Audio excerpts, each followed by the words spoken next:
well as Senpei Arban. And I just put in the chat his website. Now, if you go to, it's the resources page, and so there is a warm-up on there, and I believe there's a PDF version of the warm-up right on there. And we're gonna be doing a lot of work from that today. Super excited about this session, and hope you're all excited about it as well. If you haven't, make sure to like us on Facebook, check us out on social media. If you follow me on Instagram, I post a lot of the advertisements for the session. But the best way to get the information is just be on the mailing list. So if you have friends that you think would want to join us and check out the sessions, just forward them the email and have them get in touch with me. I can throw them on the email list. I don't share it with anyone. It's literally an Excel document that I just send an email out to everybody from. So it's pretty low technology. Well, on my website, though, jasonsolomon.com, there is a page for the trombone hang. So if you want to bookmark that. And we do post videos of previous sessions as we are able. So if you have friends that may benefit or students that may benefit from those sessions, feel free to direct them that way to check them out. As always, I mean, it's a small room, so I don't think you have to worry about anyone posting any suspicious links in the chat. It's probably just going to be mostly me today. So I'll promise not to put up any spyware or anything. But if you have any questions about anything, just flag us down. And without any further, Dave, did I miss anything? No, sounds good to me. Okay. Great. Yeah. So we're all just going to be muted for the session, and then just let us know if you have any questions, and we'll go through. But I'd like to turn it over now to Jonathan Randazzo and welcome him to the ITH. So Jonathan, take it away. Great. Thanks so much. Thanks for having me, Jason and David. It's good to be here with you all today. So I thought before we get into it, I would just maybe explain sort of my reasoning behind what I do in a warm-up and what has worked for me over the years. So I'm a big proponent of that saying of if you don't use it, you lose it. I think that really applies well to the trombone. And so when I approach my warm-up, I try to make sure that I do everything possible that I would need to do on the instrument. So that means everything from long tones, lip slurs, scale patterns, a variety of articulation exercises, slurring, multiple tonguing, intervals, you name it, okay? And I've found that working on all of these different aspects consistently has helped my accuracy and has helped me perform well in my career and in auditions. So if you notice, if you click on my website, on the resources there, on that PDF, you'll notice that I take a variety of exercises from many different things, including the Alessi warm-up, Schlossberg, Arban's, and just a couple of things that I added on my own. So without further ado, let's kind of just jump into it. I think it's always best to start with breathing. That is extremely important. I know it's not on the sheet, but I figured we could do a quick exercise together. This is taken from the breathing gym. So what I like to do here is my hands down here, I'm empty. As I come up to the top, I'm going to be completely full, and then blowing all my air out, I'm going to be completely empty again. So we'll do 4 counts in, 4 counts out.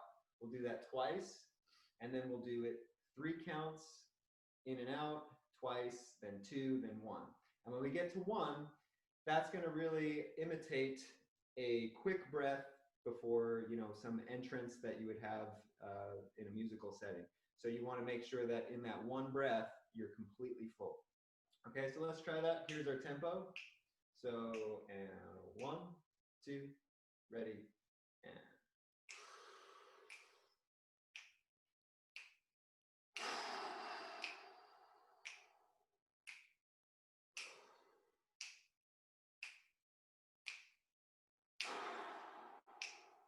Now 3.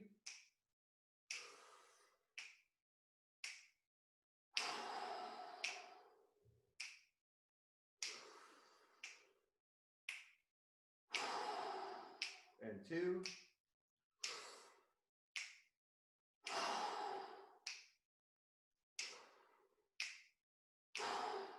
Now 1.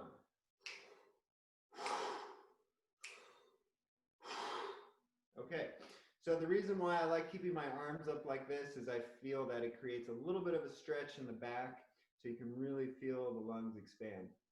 Sometimes when you're playing and you're just standing here, it's a little hard to feel the lungs completely expand. So that's just a nice reference for myself. Now, I usually start with long tones.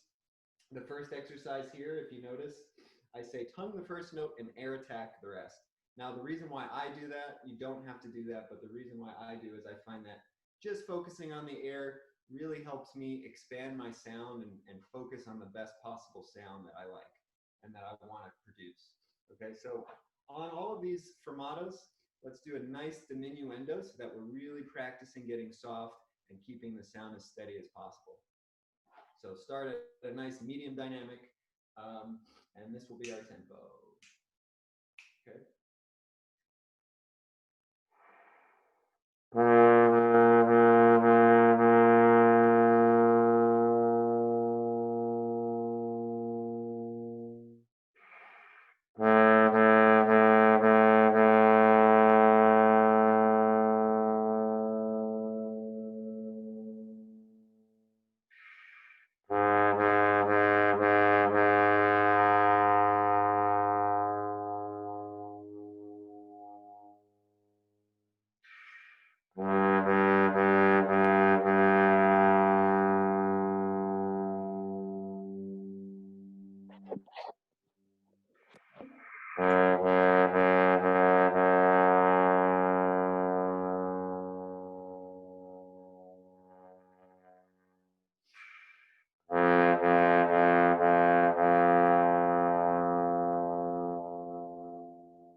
Okay, so now ordinarily I might do this in a variety of partials, but just for time's sake, I figured we should just move on to the next exercise. So I start with some basic lip slurs, just to really feel the connection of air between the notes and get this as smooth as possible. So let's do a nice medium tempo here, and let's go to number 2. 1, 2, ready.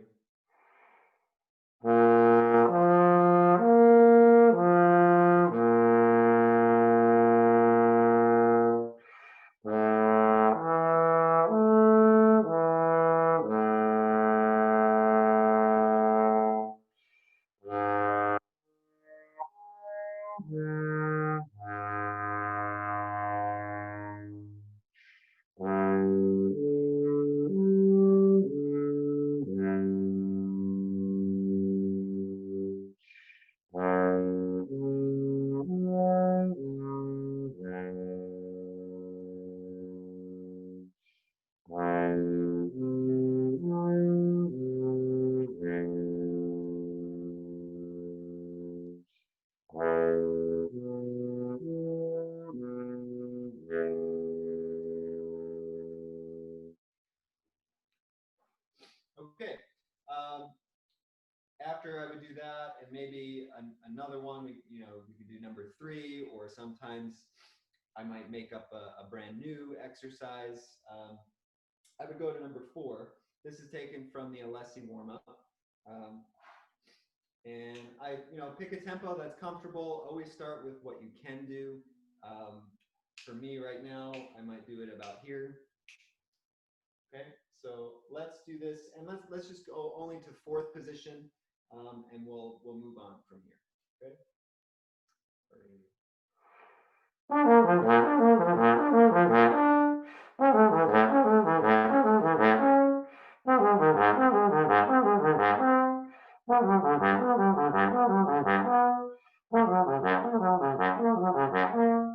I went on to 5th. I forgot what I said. Okay, so let's go on to the next exercise, 4th position. We're starting now on the F partial. Ready?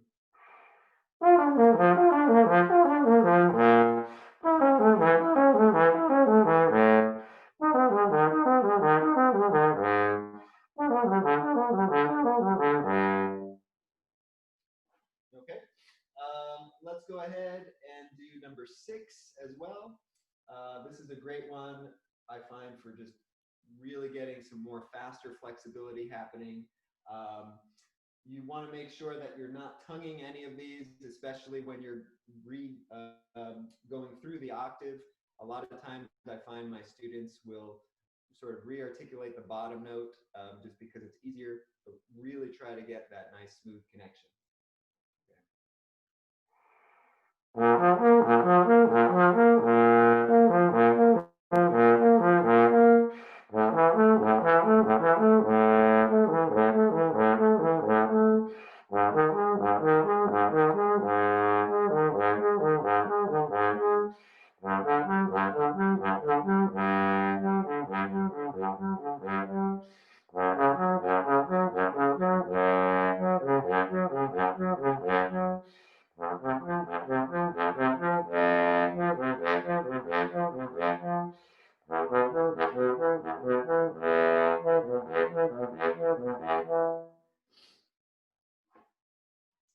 Okay, so the next exercise on here is from the Schlossberg book. This is one of my favorites. And we start in 6th position. We continue up all the way to 1st, all in one breath, and pick a tempo that is comfortable for you.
Okay, I do apologize. I need to grab a tissue real quick. I'll be back in 10 seconds. But go ahead and look at the next page. Well, I'll be right back.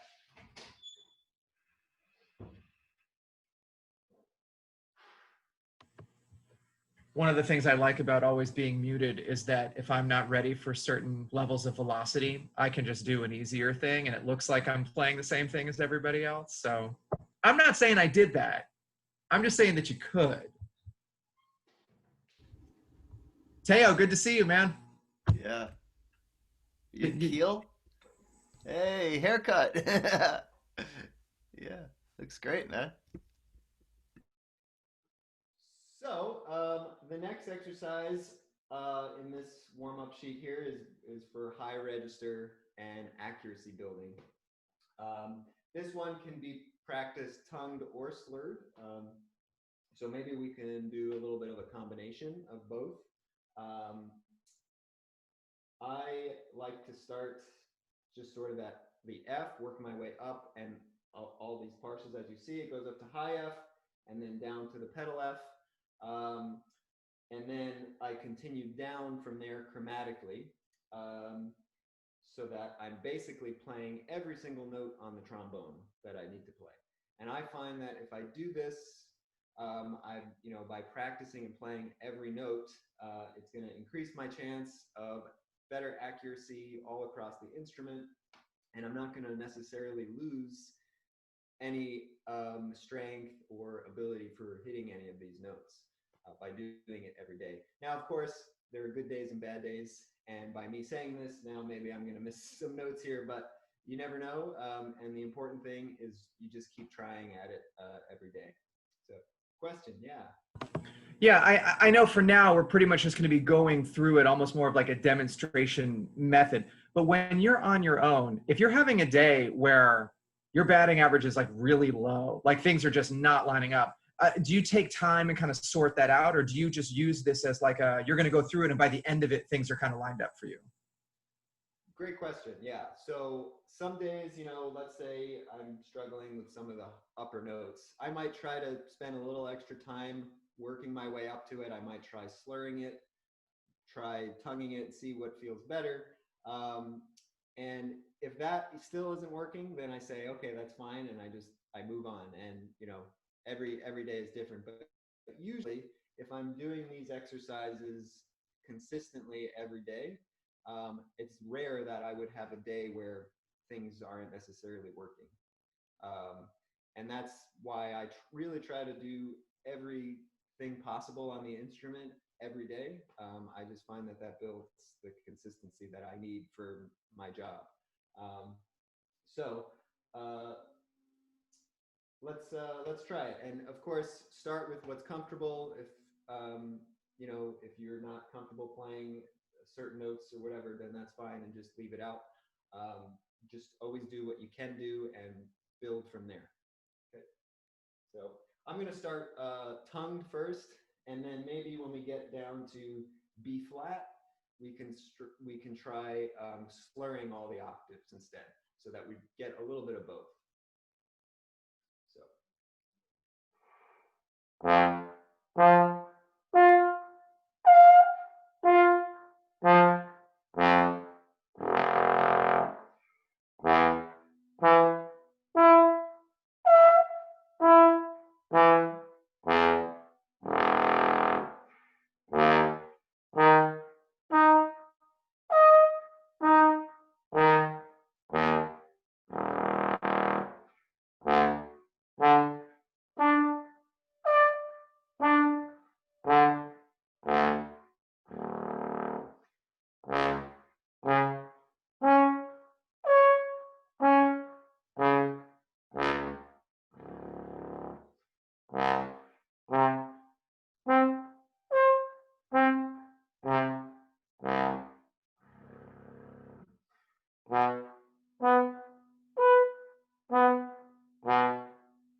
Okay, so now I got through all of those notes. Now I'm going to start on B flat, and I'm going to start on the low B flat, slur up to the octaves to the high B flat, and then slur down to the pedal B flat.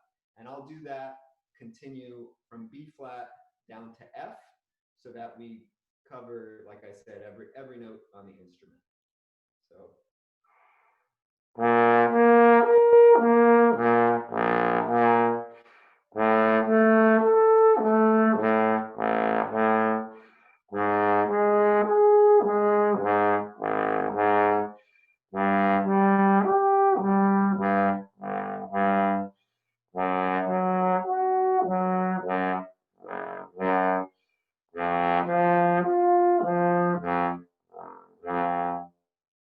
Okay, so if you do that exercise, there you go. You played through every note on the written range of the trombone.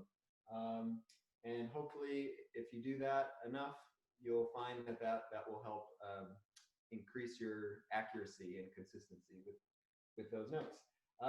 So the next exercise we don't have to do. This is sort of like if you want to go beyond high F, but I find that this is an area where, you know, it's more technique than muscle. You know, high register for me is much more of a balance between muscle and technique than it is just getting stronger and playing the high notes. So what I'm focusing on these exercises is more of what you might feel as like a whistle. So you're allowing the aperture to get small enough so that these notes, you're buzzing that frequency, and these notes will just sort of, and you can kind of gliss on the mouthpiece almost up to these notes. Now, you know, on a given day, I might go only to an F. Some days, if I'm feeling better, I'll go to a B flat or even higher. But I find that this helps with that stretching feeling in the embouchure, making those upper register notes feel more comfortable. So I'll just demonstrate a couple here. You can feel free to do them. And the more you get used to that technique, the easier this exercise is going to be. It's kind of a hard thing to explain. You have to feel what that's like to do it. But here we go. Let's see.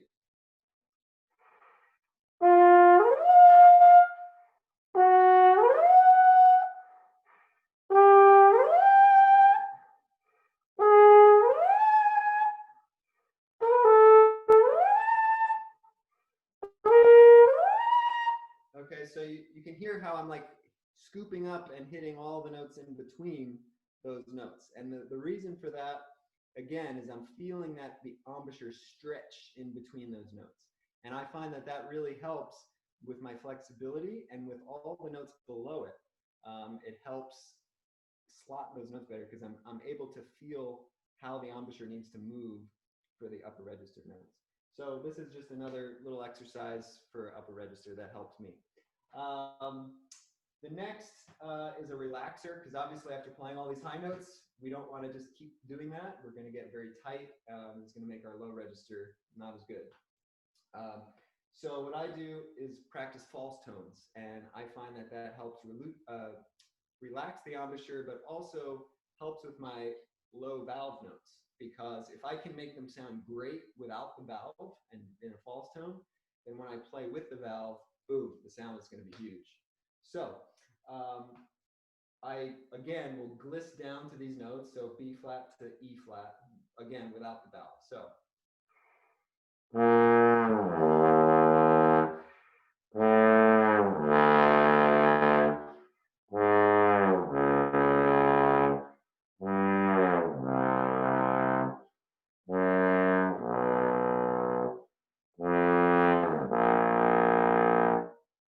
Okay, so you can see for the low B natural, for you tenor players, for me, what's comfortable is in about a fourth position with the valve, and you can kind of lift it down.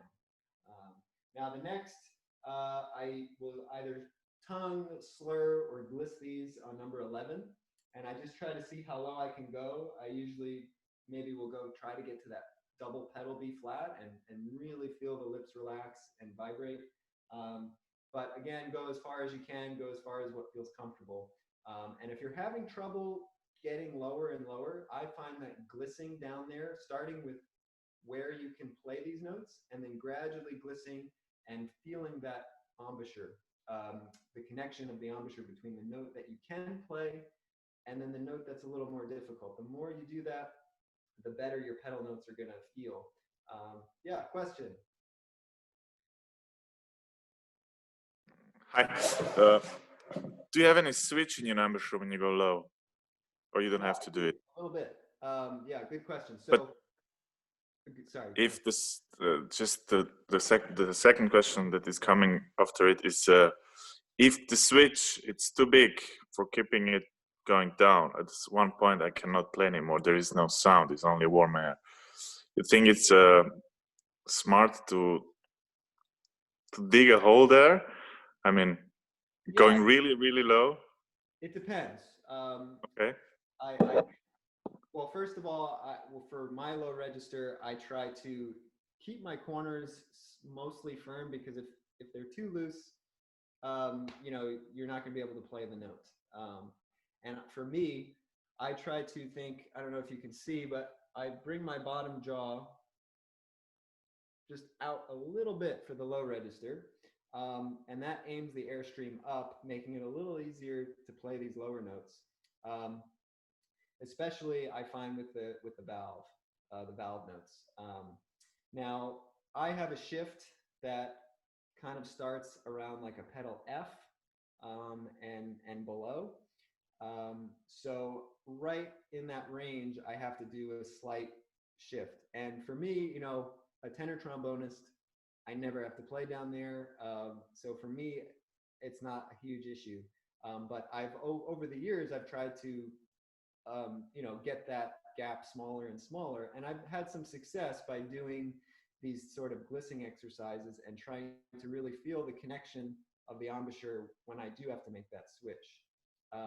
And I think that if you kind of slow it down to its simplest form, by doing the gliss like that, you can kind of feel that difference and make that transition a little smoother. And I think everybody has a shift at some point in that low register to where you're going to have to work it out.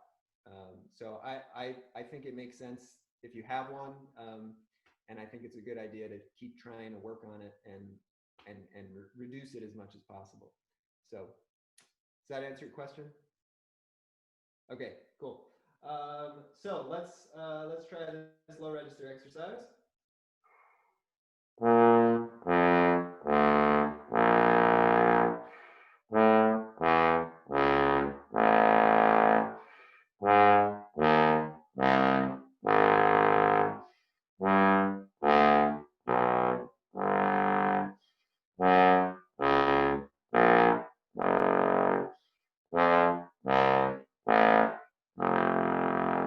Okay, and we could, of course, continue on, but for time's sake, let's not, because I see we're about a half hour in now. So the next thing, now I go into the Arban's book, and I do a wide variety of articulation exercises, slurring, multiple tonguing. So the first thing here is in the very beginning of the book. I like to use these exercises for soft playing, so I'm really focusing on an even sound and a clear articulation in the front of the note, even though I'm playing at a softer dynamic. So for me, I like using a 2-syllable rather than a ta, because I find that the 2 is a little more pointed in the front of the mouth, and I get a little bit more immediacy and clarity in the sound. I think it's always a good idea to play with syllables when you're practicing, to try to figure out what works for you. And maybe depending on the musical context, you might want to use a different type of syllable. So let's try a little bit of number 12. We don't have to play the whole thing, but sort of a medium tempo. And again, trying to get as soft and as clear as possible.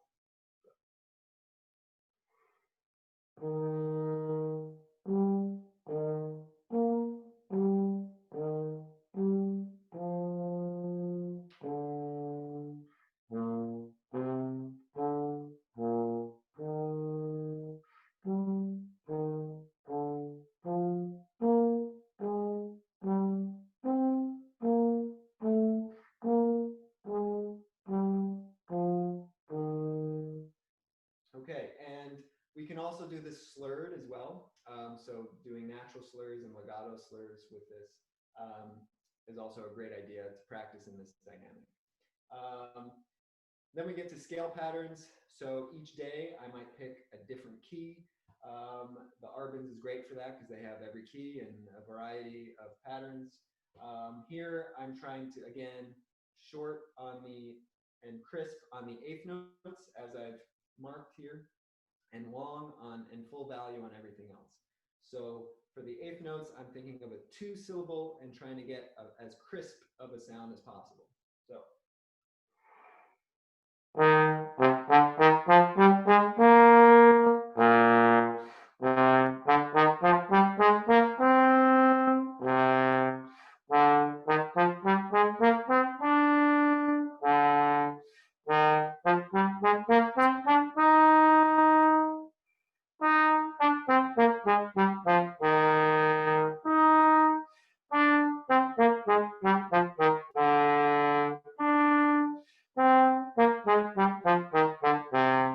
Okay, so you get the idea there. Next, I like to work on the dotted rhythm. I think this is a really common thing that I find, especially in my students, that will play triplets instead of the actual dotted rhythm. So I always like to go over this for myself just to make sure that I'm spot on. So I like to subdivide these exercises in eighth notes. So for me, rather than thinking of the 16th of da da da da da da da da, my brain, it's just a little easier to go da da da da da da da like that. So I do this in rather a slower tempo just for the subdivision, working on the evenness of the sound and the clarity of the articulation. So.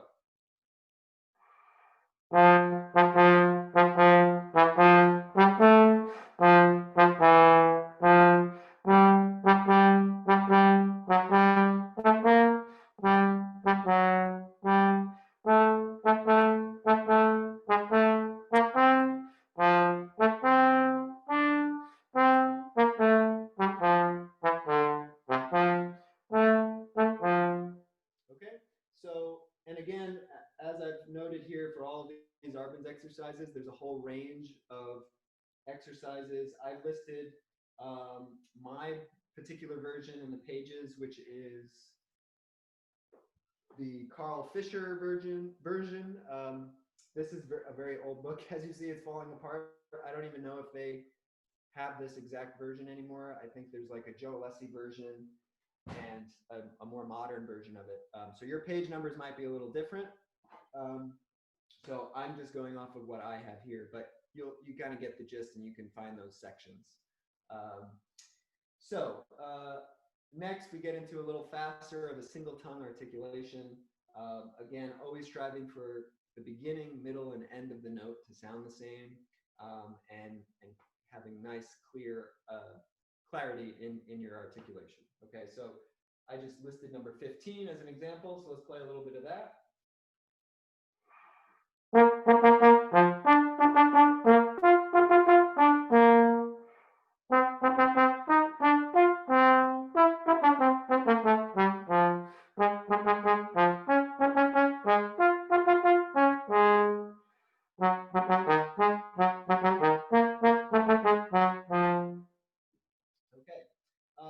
These next exercises in the 6/8, I think, are really great for developing a very good slide technique. So we have a lot of back and forth in these, and for me, my slide technique, I like to use a lot of wrist action. Oftentimes, especially with my students, younger players, we're so caught up in this sort of thing and moving from our elbows and our shoulders, and it creates a lot of tension here. So I really try to focus to reiterate all of the good habits that I want to instill in my playing with these exercises. So I just try to make sure I'm very relaxed and having a nice, more wrist action in my slide technique. Okay, and obviously the faster we play, the smoother the slide has to be, and we want to tongue the notes as we're passing the position. Okay, so.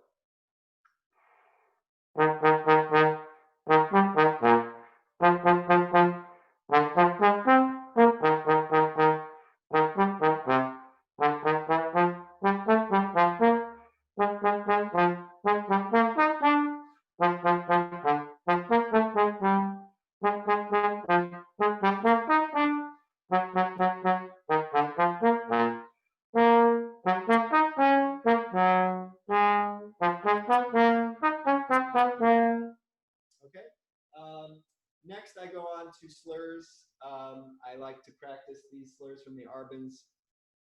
Number 17 here in my warm-up sheet. I like to practice tongue slurs. So ta-da-da, ta-da-da-da. And if you notice on 18, I use all the alternate positions here whenever possible so that I am working on not just the alternates and the intonation of the alternates, but I'm working on my natural slur. So going across that partial and getting it as smooth as possible. So the idea here is we want 17 and 18 to sound exactly the same, even though we're slurring it differently. This way, when you're playing music and slurring, you can weave in and out of the natural slur or the tongue slur and make it sound the same. So let's do a little bit of 17.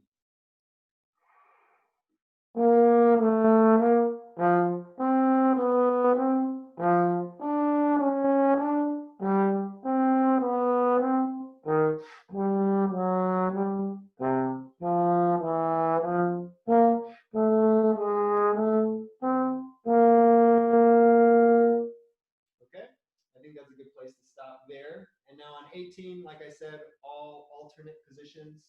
So we're going to play, the D in fourth, B flat in the third measure, play that in fifth. Just whenever you see a slur, you want to make sure that you're crossing a partial to get that natural slur to happen. Okay.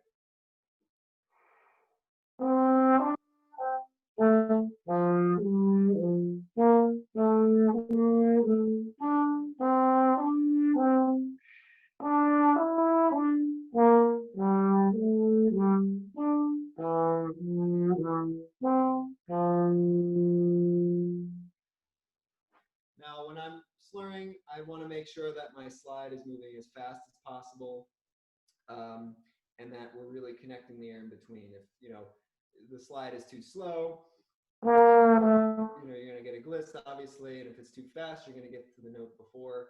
Obviously, all common sense, but I find, especially for younger players, for my students, you know, these exercises are really great for developing a good slide technique for a slur. And it's good for me to just reiterate that and reinforce all of these good habits. So the next step that I do is work on multiple tonguing. Now, for a younger player, I might start them in the back of the Arban's book to work on just a single note double tonguing passage. But for myself, I go to the scale patterns, and each day I pick a different scale, different key, and a variety. There's a whole variety in the Arban's book of varying difficulties of this particular exercise. So I just listed one here. We can do a little bit of that together. So pick a tempo that's comfortable. When you're double tonguing, you want to make sure that you can do it slow and fast. You don't, a lot of players sometimes will maybe have a gap in their playing of where they have a very fast single tongue, but then they can only double tongue really fast. So you want to make sure that you can bridge that gap so you can play at any tempo. All right, so.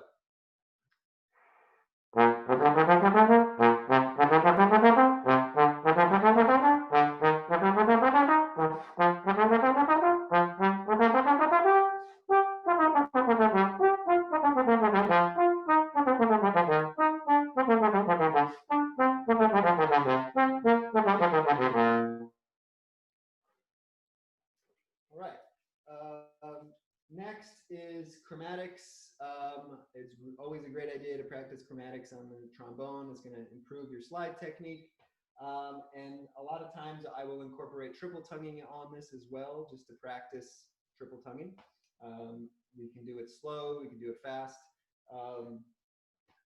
Really, any variety of tempo would be a great idea for this. So let's just try, I listed an exercise here, number 20. Let's try that together. All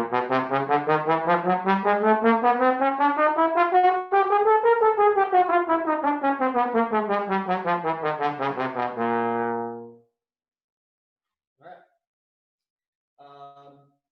Okay, so I also love the interval training exercises in the back of the book. These are probably my favorite exercise from the Arbans. There's, I think, about 4 or 5 of different ones, maybe more. I just listed some here. We can kind of jump around a little bit, or maybe just do one. But I find that this increases accuracy in basically every key. You have all the intervals. It helps with high register, because if you play the whole page down, it eventually will get fairly high, and you can continue on beyond that. And endurance. If you can play the whole page down as it's written, you're going to be pretty strong. And again, here I just list one line of it, but in the Arbans you'll find a whole section of all this stuff. So let's just keep it simple for now. Let's just start with number 21 here in the key of B flat.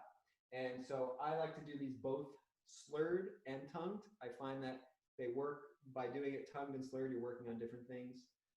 So I will play it slurred the first time. You'll notice there's a repeat. I go back to the beginning, and then at the repeat, I tongue it all the way to the end. Okay.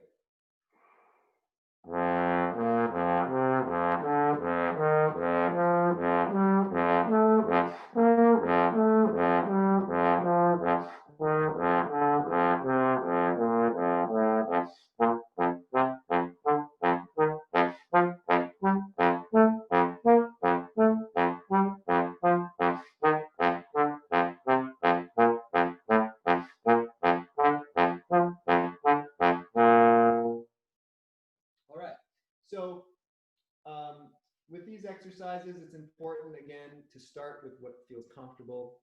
You don't want to go blazing fast if you're missing every other note. You want to make sure that you're doing it slowly so that you're working on that accuracy and the control. As it gets more comfortable, you can keep going faster and faster to develop that flexibility. Now, after I have done all of this, this is kind of getting towards the end of my session.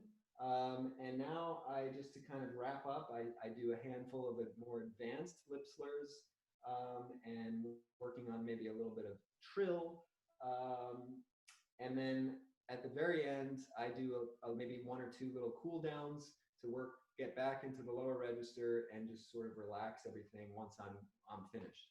So I'll just, I don't know, I'll do a couple here just to demonstrate, and you can feel free to play whatever you want and follow along. And again, start with a tempo that feels comfortable.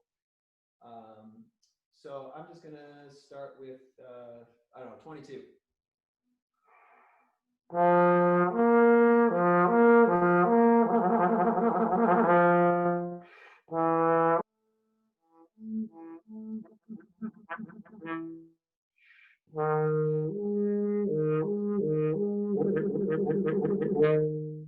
Okay, I'm going to go ahead and skip to 24. This one now is just working on octaves. So as you see, we start with the F to the B flat, then the B flat to the F, then an octave, then a sixth. So we're just gradually building that interval and creating more space for us to be more flexible. So.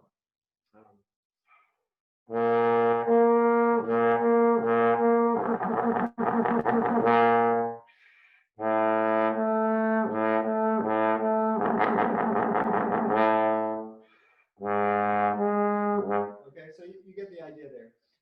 And now the faster we can do this, obviously, the closer we're going to be to being able to play a trill. Lip trills are obviously very difficult. I know when I was in high school, I struggled for a really long time to be able to do that.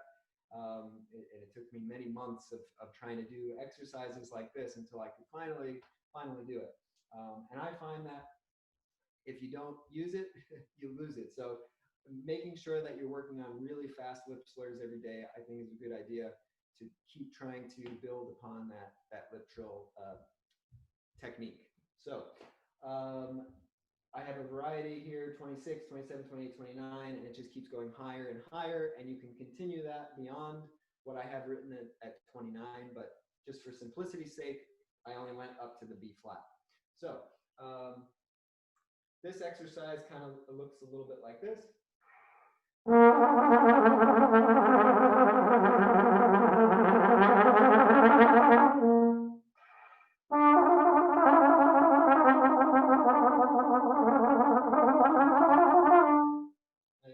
so on. Okay, so, and you can just keep going as high as you want with that exercise. These next few exercises here are really fun to do. They took me a while to learn, and actually number 32 I'm still struggling with. It's something that I'm still working on, but they're from the book Flexus. It's actually a trumpet book, and these are really great for fast flexibility. So I'll just demonstrate that quick.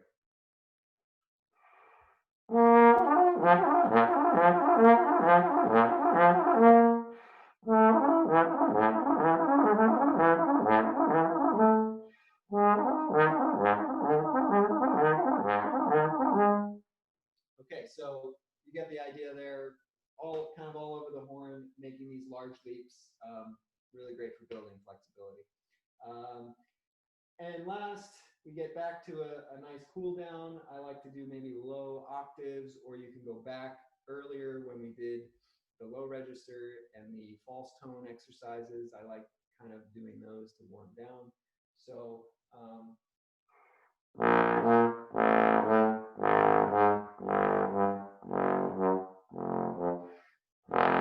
and then, we can continue down, and eventually I usually try to get as low as I can just to really loosen things up. So I might do a couple of arpeggios down to like a double pedal B flat.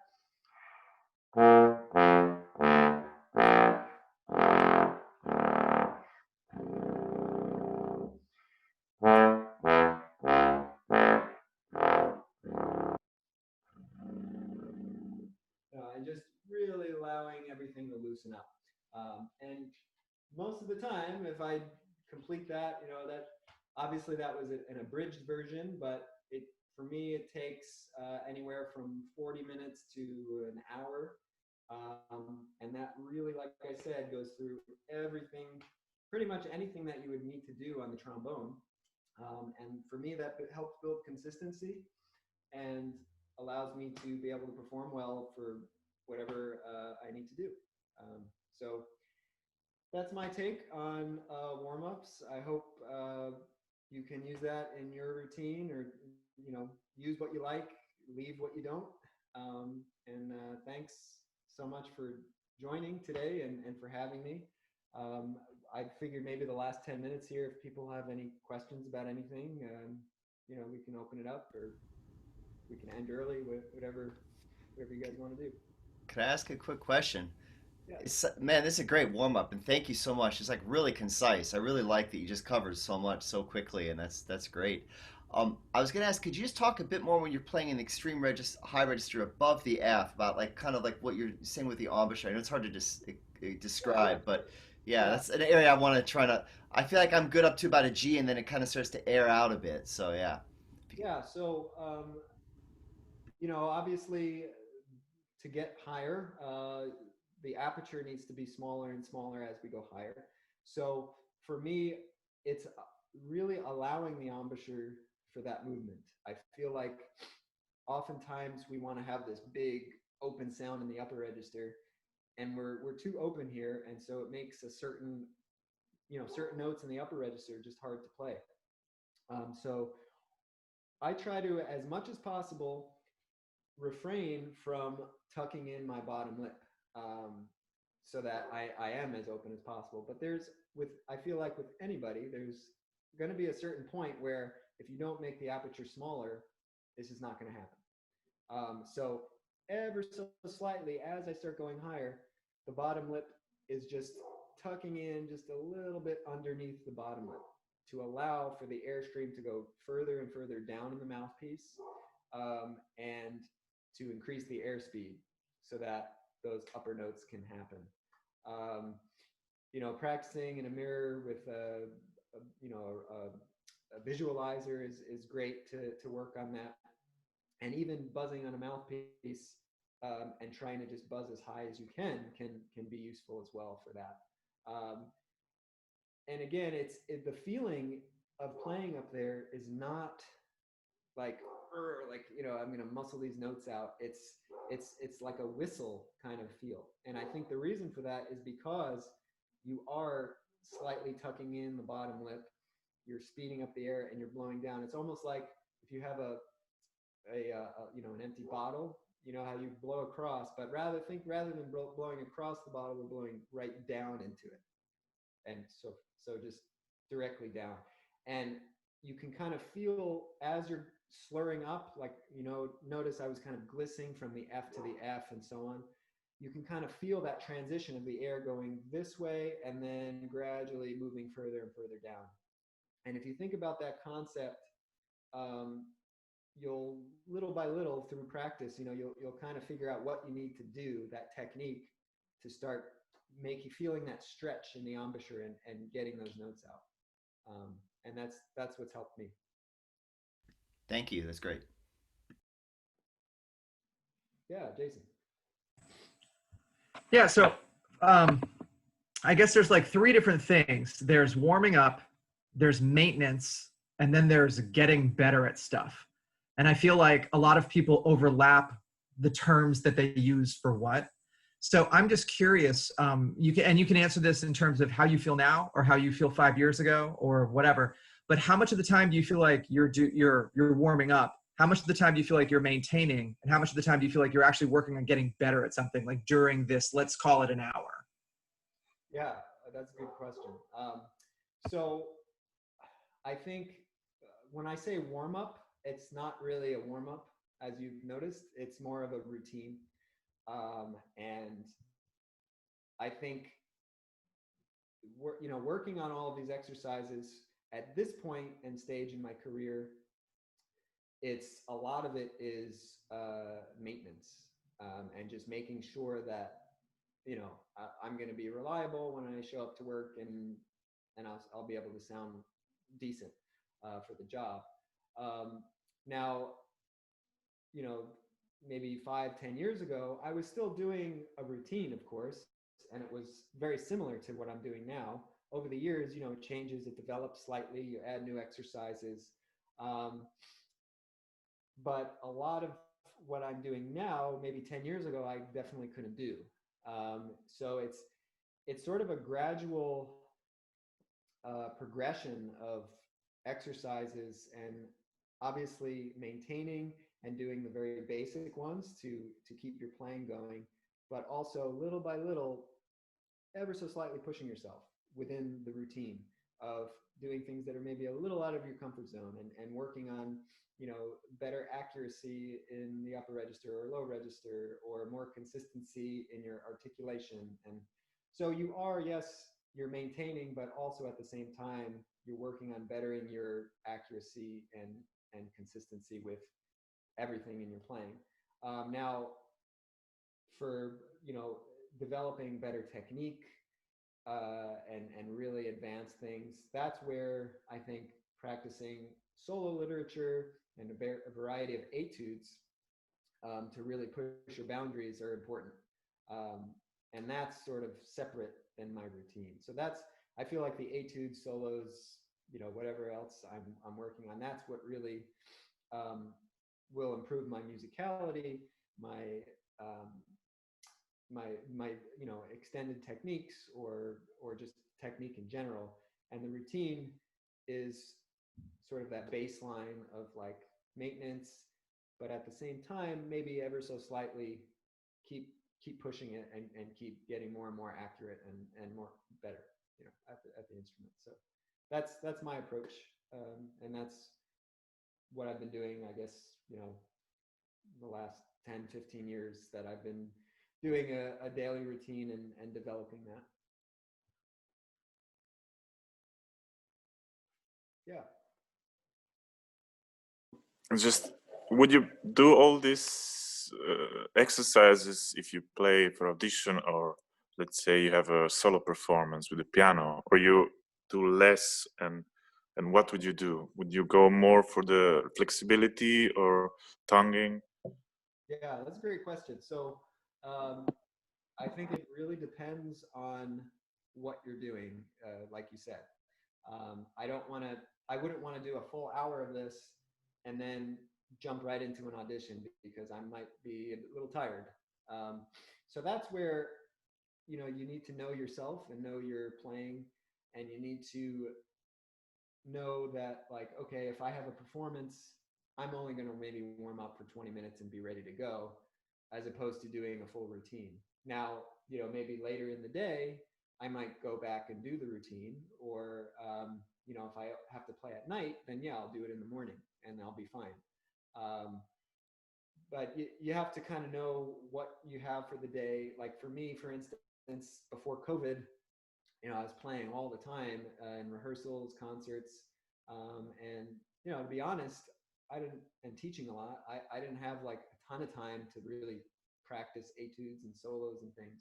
But the most important thing for my practice was this routine, because it kept my playing at a very high level, so that when I showed up to teach, when I showed up to play a concert, I'm going to be good to go. And I don't have to spend, a ton of time practicing an excerpt or practicing a lick from this solo or whatever. And that's how I've always done it.